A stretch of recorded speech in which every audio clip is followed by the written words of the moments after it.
Idhaa ya Kiswahili, Sauti ya Afrika.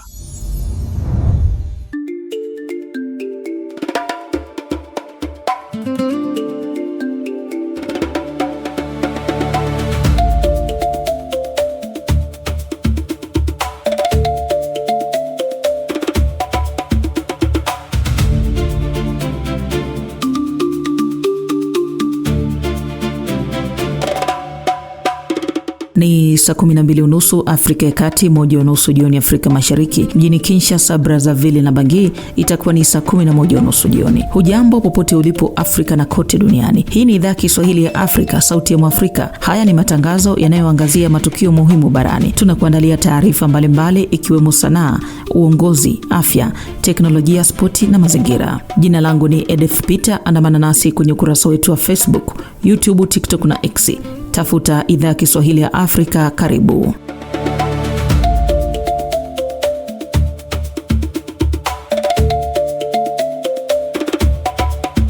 Kwa wasikilizaji wetu wa Kenya, hasa katika mwambao wa pwani na viunga vyake, mnaweza sasa kutusikiliza kupitia Radio Kaya ambayo inasikika kupitia 93.1 FM hapo jiji kuu la Mombasa. Pia inasikika hapo Kwale, Kilifi, Taita Taveta na Lamu, eneo zima la pwani. Hapo Tanzania mnaweza kutusikiliza kupitia 92.5 Highlands FM Radio iliyopo katika mkoa wa Mbeya na ukanda wa nyanda za juu kusini, pamoja na maeneo ya kaskazini ya Zambia na Malawi. Wasikilizaji wetu wa Uganda sasa tupo kwenye Jogoo 93.8 FM inayopatikana maeneo ya Mbale, Iganga, Mayuge, Malaba na mpakani Busia, pia baadhi ya maeneo ya Kisumu nchini Kenya.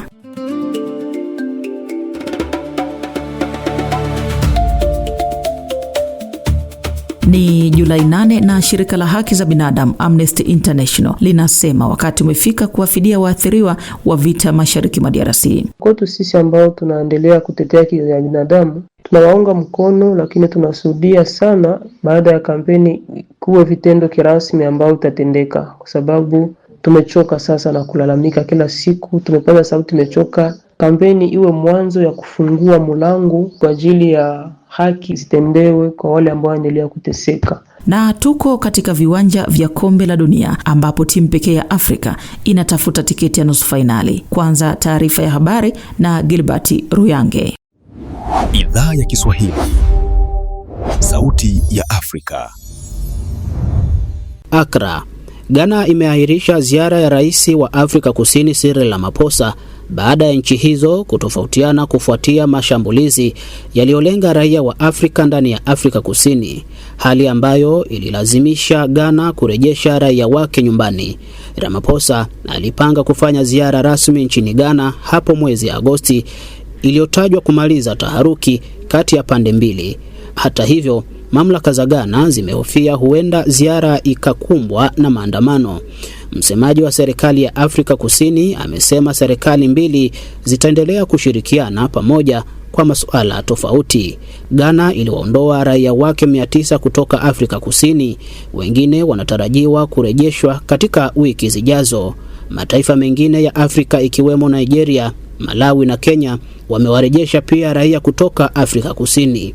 Zaidi ya raia 25,000 wa kigeni wanaondolewa Marekani kufuatia maandamano kupinga uwepo wa wageni wa Kiafrika. Juba. Mwakilishi wa serikali katika jimbo la Jonglei, Sudan Kusini, ameuawa na wanajeshi wanaopinga serikali katika mashambulizi yaliyotekelezwa mapema wiki hii. Mapigano makali yameendelea katika eneo la Akobo, huku ripoti zikisema kutokea mauaji na majeruhi. James Kuth Makwach alikuwa mwakilishi wa serikali katika jimbo lenye utajiri wa mafuta la Jonglei. Aliuawa na wanajeshi wa upinzani Jumapili usiku akiwa kijiji cha Walgak wilayani Akobo. Makwach, ambaye ni mzaliwa wa Jonglei, alihamia upande wa Rais Salva Kiir baada ya kuondolewa katika madaraka ndani ya mrengo wa upinzani. Mzozo wa kisiasa kati ya Rais Salva Kiir na aliyekuwa naibu wake Riek Machar umechochea kuzuka kwa mapigano kati ya makundi ya kijeshi ambayo ni tifu kwa viongozi hao wawili. Umoja wa Mataifa unasema mwafaka wa amani wa mwaka 2018 Sudani Kusini umekiukwa na pande mbili, hali inayohatarisha usalama wa raia. Bunia. Wahudumu wa afya mjini Bunia, ambapo ni kitovu cha mlipuko wa homa ya Ebola, wamegoma kutoa huduma muhimu kuokoa maisha. Matabibu hao wamelalamikia kucheleweshwa kwa mishahara yao, huku mgomo huu ukitishia kuyumbisha hatua zilizofikiwa kupunguza vifo na kusambaa kwa Ebola. Madaktari kutoka maeneo tofauti mkoani Ituri wameelezea vyombo vya habari kwamba hawajalipwa marupurupu yao tangu mlipuko huo kutangazwa Mei 15. Aidha, wanalalamikia uhaba wa vifaa vya kujikinga wakati wakiwahudumia wagonjwa wa Ebola. Wameongeza serikali imeshindwa kulinda usalama wao, hususan mashambulizi ya jamii dhidi ya vituo vya afya. Mgomo wa sasa unajiri wakati vifo vya Ebola vimefikia watu 600 huku 1700 wakiambukizwa. Aidha, dawa mjaribu ya Ebola imeanza kutolewa katika vituo mkoani Ituri. Harare. Rais wa Zimbabwe Emmerson Mnangagwa amesaini sheria mpya inayofuta uchaguzi mkuu wa moja kwa moja kutoka kwa raia. Aidha, muhula wake umeongezwa kwa miaka 2 hadi mwaka 2030. Mnangagwa wa umri wa miaka 83 alitarajiwa kuachia ngazi mwaka 2028 baada ya kumaliza mihula 2. Mabadiliko haya yamepingwa vikali na makundi ya upinzani na wanasheria. Chama tawala ZANU-PF kilifanikiwa kupitisha marekebisho hayo bungeni, na katika raia wa Zimbabwe wameondolewa mamlaka ya kuchagua rais na jukumu hilo sasa ni la wabunge. Aidha, muhula wa rais na bunge umeongezwa kutoka miaka 5 hadi 7. Omdurman. Shambulio la droni kutoka kwa wapiganaji wa RSF limewaua watu 10 wakiwemo wanawake kutoka familia moja wakati wakiwa njiani wakielekea harusi kati mwa Sudan. Shirika la madaktari wasiokuwa na mipaka linasema raia hao walikuwa kwenye gari karibu na mji wa Omdurman. Droni hiyo iliangukia gari hilo na kuwaua abiria wote 10. Madaktari hao wamesema shambulio la RSF ni ukiukaji wa sheria ya kimataifa na kutaja kama uhalifu wa kivita. Sudan imekuwa katika vita ya marengo ya kijeshi RSF na jeshi la taifa kwa zaidi ya miaka 4 sasa. Maelfu ya raia wameuawa na wengine milioni 13 wamekimbia makazi yao. Asante sana Gilbert Ruyange. Na sasa tuanze na taarifa ya shirika la haki za binadamu. Amnesty International limetaka waathiriwa wa vita mashariki mwa Jamhuri ya Kidemokrasia ya Kongo kupokea fidia. Shirika hilo linasema pande husika na mzozo wa DRC pamoja na washirika wake wanaonufaika na rasilimali za nchi wanastahili kuwajibishwa na kutoa fidia kwa mamilioni ya jamii zinazoishi katika mazingira ya vita. Kauli hii inajiri wakati DRC imeweka mkataba wa mabilioni ya dola na Marekani kuwekeza katika madini ya mashariki mwa nchi. Mpango huu haujahusisha fidia kwa jamii za eneo hilo. Vita nchini DRC vimedumu kwa zaidi ya miongo 2 ambapo mamilioni ya watu wameuawa na wengine wengi kuhama makwao. Kutoka mashariki mwa DRC, Msekedide anaarifu zaidi. Kampeni hiyo iliyozinduliwa kudai haki kwa waathirika wa vita mashariki mwa Jamhuri ya Kidemokrasia ya Kongo kama inavyotakiwa na Amnesty International, ambalo ni shirika la kimataifa linalotetea haki za binadamu kutokana na migogoro ya vita mashariki mwa nchi, ni ishara ya kufuta machozi ya wanyonge. Bibi Patience Sinamuli, mkahaji wa Beni, ametupa hisia zake kwa kampeni hiyo. Kwetu sisi ambao tunaendelea kutetea haki za binadamu, tunawaunga mkono, lakini tunasudia sana baada ya kampeni kuwe vitendo kirasmi ambao utatendeka, kwa sababu tumechoka sasa na kulalamika kila siku. Tumepata sauti, tumechoka. Kampeni iwe mwanzo ya kufungua mlango kwa ajili ya haki zitendewe kwa wale ambao wanaendelea kuteseka. Na kama huku kwetu tunaendelea kusema kila siku, dunia nzima inaweza ona yale ambayo yanaendelea kupitika huku, kwa sababu tuna haki ya maisha. Kama wale ambao wameathirika zamani hawatendewe haki, kwa itakuwaje sasa na wale ambao wanaendelea kujeruhiwa siku baada ya siku? Hivi lazima haki itendewe. Wakili Ashile Kapanga, raia wa mashariki mwa nchi anayeishi magharibi mjini Kinshasa, naye alikuwa na neno kuhusu harakati hizo. Kwa kweli damu ya Kongomani imemwangika mingi sana kuhusu hii vita isiyokuwa na maana, na ndio kwa maana tunawaza hii kampeni itakuwa kitu kikuu sana kwa kuweza kuangalia namna gani wafanye utafiti ya kweli, tujue nani aliua jua nini. Kwa hivi naomba sasa hii maasosiasio zote, vikundi vya sheria binadamu, hata societe civile waweze kuikala pamoja, tukue tumatayarisha maliste za kweli, tuwe Goma, Butembo, popote kwenye kulikuwa vita, tukue na hesabu na jina kamili ya watu, na isikuwe kitu yaweza kusema tu ya kinywa. Hapana, yafaa pia kunakuwa malipizi ya kweli. Isikuwe kama ile watu Malubanga wanafunga mtu wanamwacha nyuma, anarudia tena anakiendelea kufanya vibaya, ile hatupendi. Na ndio kwa maana tunawaza hivi vitu kapitika vile itasaidia sana raia wote wa Kongo. Asante. Wanawake wakiwa ni wao wanaoathirika zaidi katika machafuko haya ya vita. Kwa upande wake, Bibi Magi kutoka jiji la Butembo ameleta maoni yake. Tunajua wakati tunasema tunapenda kuishi katika amani inayodumu, hii amani inapaswa kujengwa vile na ile justice ama haki ama sheria ya kila mtu. Unakuwa ni mpango mzuri, hawa wahanga waweze kujulikana na warejeshe ndani ya haki zao. Wahanga wanakuwa wengi, wale ambao waliguswa na wale wa jamaa zao nao vile wanakuwa wahanga wa visa vyenye viligusa wale watu wao wa karibu. Msekedide, Idhaa ya Kiswahili ya Afrika, Sauti ya Afrika, Beni. Ni Msekedide.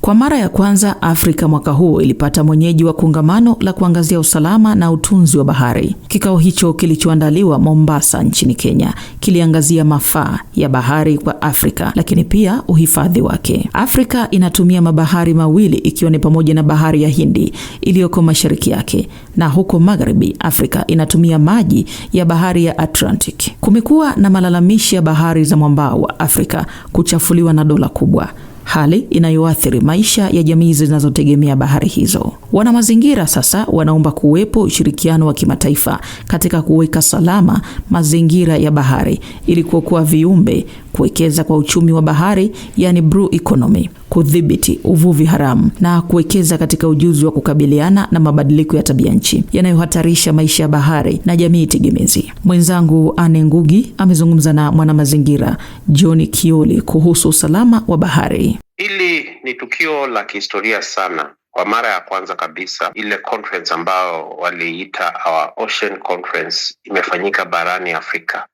Na hiyo peke yake ni ishara kwamba dunia sasa inatambua kuwa Afrika si mtazamaji tu, bali ni mdau muhimu wa uchumi wa bara letu.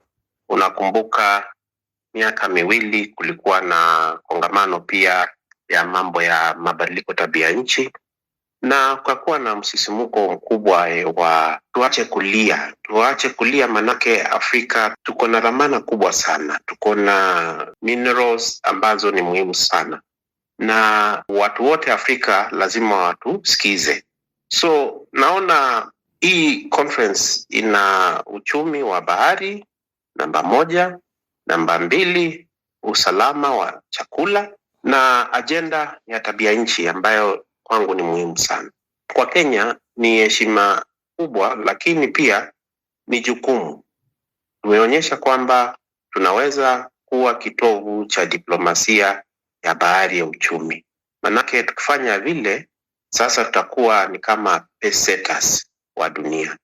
Na hali ya economy ya blue katika ukanda wa Afrika Mashariki, hii pia ni kitu cha muhimu sana. Kwa Afrika kwa ujumla, ujumbe sana sana ambao ningetaka kusema ni huu.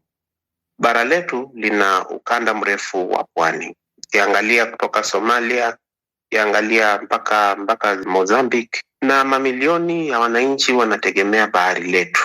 Lakini pia lina mzigo mkubwa sana wa athari ya tabia nchi. Na haya yote unajua, tunaweza kabiliwa na mambo ya El Nino, na El Nino ikikuja ita-affect mambo ya mahoteli yetu ambayo ni kitega uchumi cha Kenya. Kwa hiyo kuwa mwenyeji wa mkutano huu ni kusema wazi kwamba sauti ya Afrika kuhusu bahari, uvuvi na biashara. Na tuzungumze kuhusu swala hili. Umezungumza kuhusu uchumi wa blue, yani swala la uchumi wa blue economy kwa kimombo, limekuwa likitajwa sana. Kwa lugha rahisi, dhana hii inamsaidia vipi mwananchi wa kawaida wa pwani, kama vile mama anayeuza samaki au kijana anayevua pweza, kuboresha maisha yake kila siku? Hapa ndipo kipimo halisi cha mafanikio kitakuwa. Unajua kuwa mambo mengi yameongewa, mambo mengi, pesa mingi zimetengwa, lakini ahadi ya takriban ya bilioni 830 ambayo mataifa waliahidi na karibu bilioni 142 kutoka Kenya ni kubwa, lakini thamani yake itaonekana tu kama fedha hizo zitahakikishwa kuwa zimeenda kwa jamii. Manake swala kubwa ni kuwa hizi pesa zikitumika kwa last mile ama jamii pale pembeni itakuwa imefikia watu. Kwanza lazima kuwe na mfumo wa uwazi kwa kufuatilia hizo fedha. Unajua tumekuwa tukifuatilia mambo ya mabadiliko tabia nchi na wewe miaka mingi, na shida ni kuwa pesa ziko lakini hazifikii wananchi pale chini, ambayo hapa Kenya tunamuita Wanjiko, ambaye anafaa kupewa. Tukijua ni kiasi gani kwanza kinaenda kwa kuhifadhi na ni kiasi gani kinaenda kwa miundo mbinu kama vile mabarabara, maana tunasema barabara la sasa lazima ya consider mambo ya tabia nchi, na pia miundo misingi mingine lazima iconsider mambo ya tabia nchi, na kiasi gani kinafika kwa vikundi vya wavuvi, wanawake na vijana wa pwani sana sana. Manake hao watu wanahangaika sana, hawana meli kubwa kubwa za kutega samaki, na wale ambao wana mashini kubwa wanaenda huko katikati ya bahari, na mwishowe wale wa pembeni huko wapati kitu. Ni mtaalamu wa mazingira John Kioli akizungumza na mwenzangu Anne Ngugi. Ikiwa unajiunga nasi, hii ni idhaa ya Kiswahili ya Afrika, sauti ya Mwafrika. Jiunge nasi kwenye Facebook, TikTok na X. Tafuta idhaa ya Kiswahili ya Afrika. Tunakukaribisha pia ujiunge, yani usubscribe na YouTube ya idhaa ya Kiswahili ya Afrika, na kuwa huru kuchangia kwenye makala haya. Mimi ni Edith Peter. Ukiwa Afrika Kusini, unaweza kutusikiliza kupitia SA Swahili FM Radio pale Johannesburg kila siku. Pia inapatikana kwa masafa marefu. Sasa matangazo yetu yapo kwenye Radio Jamii Kivu. Inapatikana katika mji wa Baraka, tarafa ya Fizi, mashariki mwa DRC. Pia inasikika kwenye baadhi ya mikoa ya nchi jirani ya Burundi, pamoja na baadhi ya maeneo katika tarafa ya Uvira. Fuatilia matangazo haya pia kwenye Radio Rwanzururu RTR Beni, ikihudumia maeneo ya Beni, Ituri, Lubero na viunga vyake, pamoja na kuwafikia wasikilizaji wa Bundubujo, Kasese na Masaka nchini Uganda. Idhaa ya Kiswahili, sauti ya Afrika. Na sasa tuelekee katika viwanja vya kombe la dunia.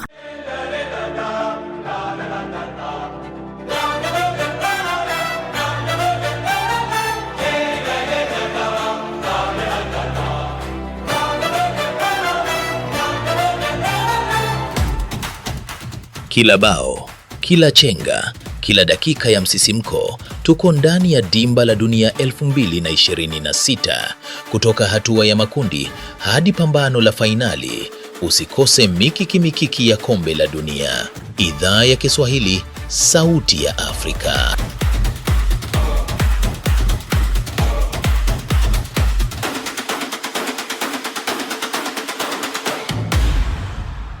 Tujiunge na wanamichezo wetu ngangari kutufahamisha mengi. Karibuni sana wanamichezo wetu.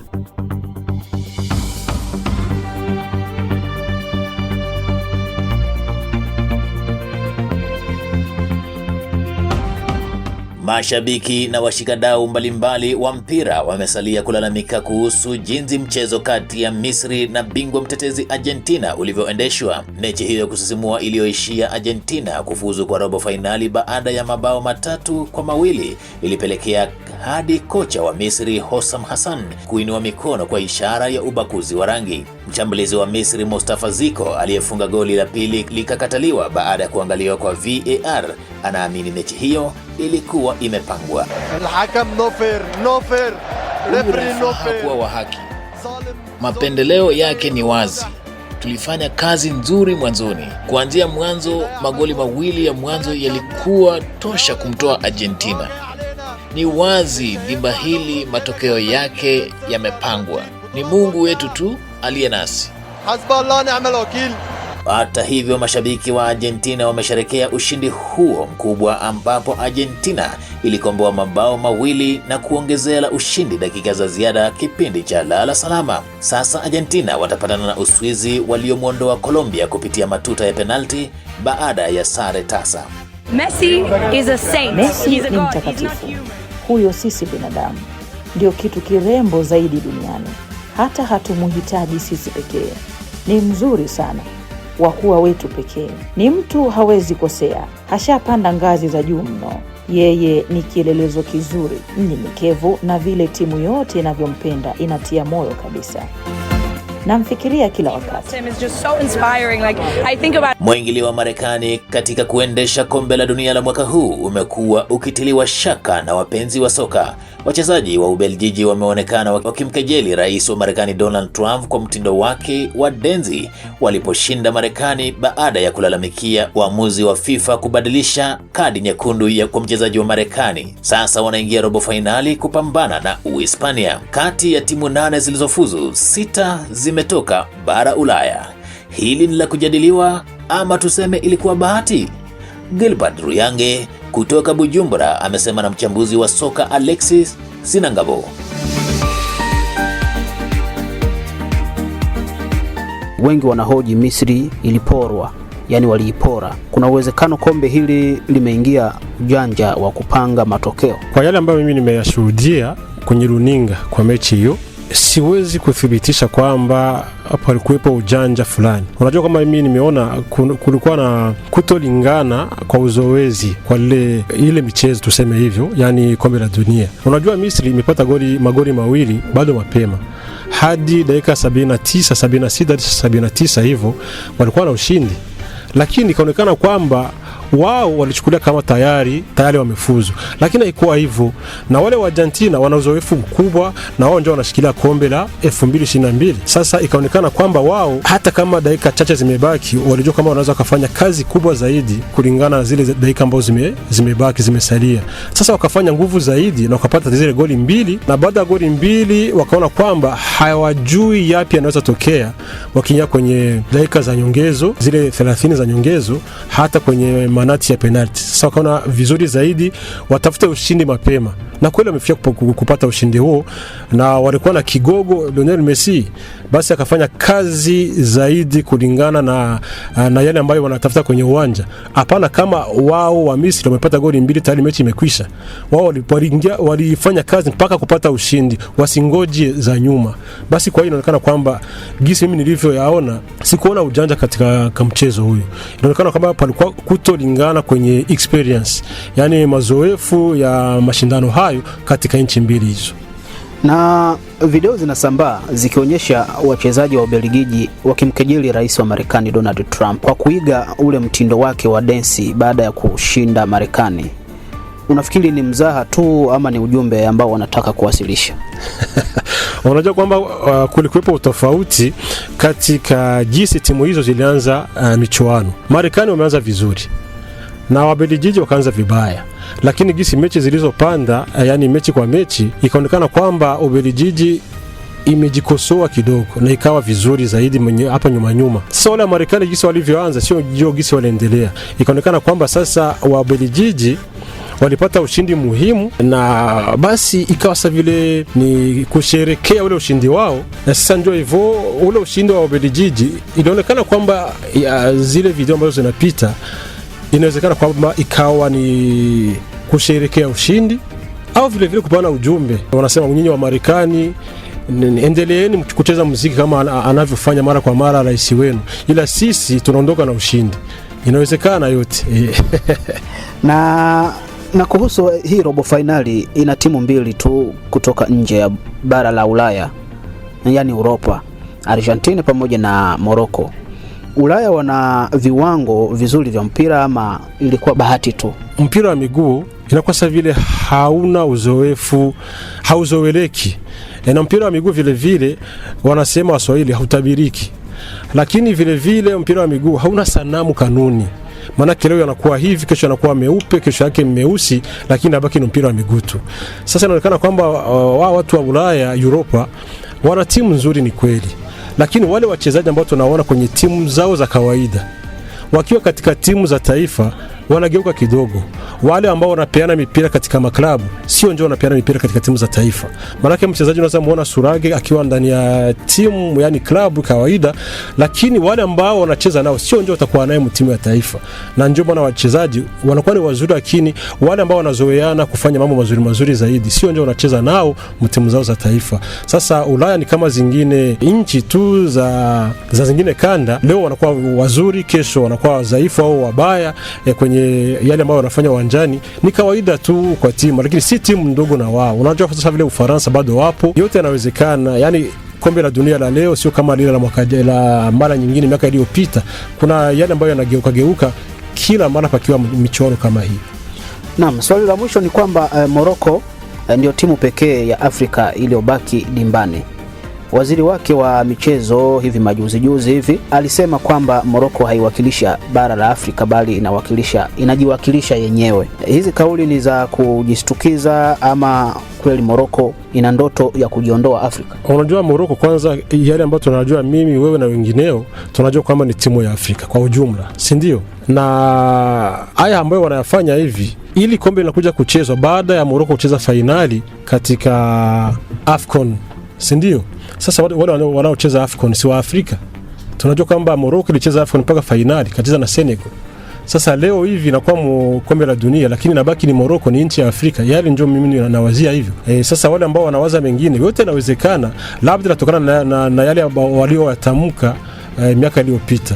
Lakini tu bado tunajua kwamba ni nchi ya Afrika tu. Basi ndio tunachukulia hivyo, bado havijageuka. Watatoka kule, watatoka Marekani, watatoka wapi, watatoka kwenye kombe la dunia, lakini watajielekeza wapi? Si Afrika, na Afrika ni kwao vile vile. Labda ni mawazo yao au yale ambayo wanafikiria, yale ambayo wanayapenda zaidi, lakini kile ambacho tunakiona sisi kwa macho, tunakijua tangu miaka nenda miaka rudi, ni wa Afrika. Na hii kauli ya waziri wa michezo wa Morocco kusema kwamba Morocco inawakilisha Morocco kwanza alafu Afrika baadaye, hii haiwezi kuwasababishia kupungua kwa mashabiki kutoka barani Afrika au kuleta mgawanyiko kwenye uwanja wa ushabiki? Bila shaka unajua kwamba mtu ambaye anahusika na majukumu kama hayo ndani ya nchi anatamka maneno kama hayo. Kwanza ndani ya nchi yake watu wanaweza kagawilika, sio wote watakwenda sambamba naye jinsi yeye anawazia. Halafu kuna na wale wapenzi wao wakiwa ndani ya zingine nchi, kanda tofauti, na wao pia watagawanyika. Maana yake wamoja watafikiria jinsi yeye anavyofikiria na wengine watakuwa na namna ya kufikiria mambo hayo. Lakini kile tunachokijua, wakati wanatoka Afrika waliwahesabu katika nchi 10 ambazo ziliwakilisha Afrika katika kombe hilo. Hadi kufikia pale, mimi ni Gabriel Ingobo. Uwe na jioni njema.